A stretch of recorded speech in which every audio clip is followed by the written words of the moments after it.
নাটকীয় মোড় নিচ্ছে গাজা যুদ্ধ। বেশ বিপাকে পড়তে চলেছে ইসরায়েল। একদিকে ফিলিস্তিনি প্রতিরোধ গোষ্ঠীর হাতে গাজায় প্রতিদিন নাস্তানাবুদ হতে হচ্ছে দখলদার বাহিনীকে, আরেকদিকে হিজবুল্লাহর সামরিক অভিযানে জনশূন্য ইসরায়েলের উত্তর সীমান্তবর্তী এলাকাসমূহ। ওদিকে হুথির হামলায় সাগরে তছনছ হচ্ছে ইসরায়েলি ও ইসরায়েলগামী জাহাজ। এসবের বাইরেও সম্প্রতি ইসরায়েলের অভ্যন্তরীণ রাজনীতিতে নতুন ঝামেলার উদয় হয়েছে। এখন জন্ম সনদ দিয়ে খোলো বিকাশ স্টুডেন্ট অ্যাকাউন্ট। নিজের বিকাশ নিজে কর। মধ্যপ্রাচ্যে খলনায়ক দখলদার ইসরায়েলের প্রধানমন্ত্রী বেনিয়ামিন নেতানিয়াহুর স্ত্রী তার স্বামীর বিরুদ্ধে সামরিক অভ্যুত্থানের চেষ্টার জন্য সম্প্রতি শীর্ষ সেনা কর্মকর্তাদের দায়ী করেছেন।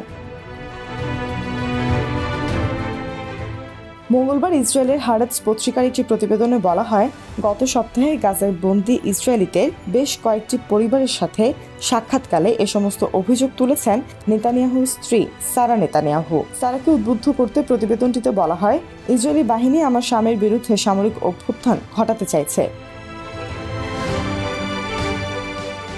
তবে বন্দীদের পরিবারের সদস্যরা সারা নেতানিয়াহুর বক্তব্যের পাল্টা জবাবে বলেছেন, ইসরায়েলি সামরিক বাহিনীর বিরুদ্ধে এমন অবিশ্বাস তৈরির প্রচেষ্টা মোটেও সমীচীন নয়। তাদের প্রতিক্রিয়ায় সারা জানান, তার অবিশ্বাস শুধুমাত্র সেনাবাহিনীর সিনিয়র কর্মকর্তাদের জন্য। তবে নেতানিয়াহুর স্ত্রী পরিবারের একমাত্র সদস্য নন ইসরায়েলি সামরিক বাহিনীর দিকে আঙ্গুল তোলার ক্ষেত্রে। নেতানিয়াহু দম্পতির ছেলে ইয়ার নেতানিয়াহু চলতি মাসের শুরুতে একই ধরনের অভিযোগ করেছিলেন।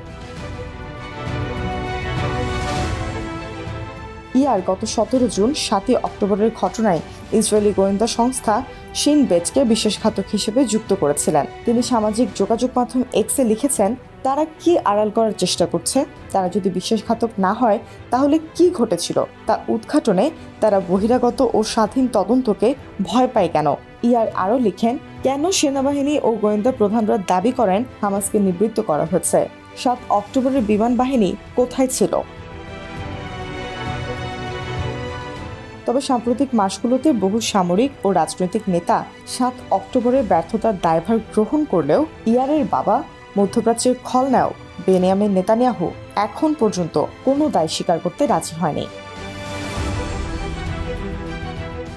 হারেটস দাবি করেছে, দখলদার ইসরায়েলের সামরিক বাহিনীর শীর্ষ কর্মকর্তাদের বিরুদ্ধে নেতানিয়াহু পরিবারের উস্কানিমূলক বক্তব্য উদ্দেশ্য প্রণোদিত ও নিয়মতান্ত্রিক। সামরিক কর্মকর্তাদের ওপর এহেন আক্রমণাত্মক আচরণের উদ্দেশ্য হল 7 অক্টোবরের ব্যর্থতার দায়ভার পুরোটাই তাদের উপর চাপানো, যাতে নেতানিয়াহু দায়ভার এড়াতে ও তার অপরাধসমূহ অস্বীকার করতে পারে।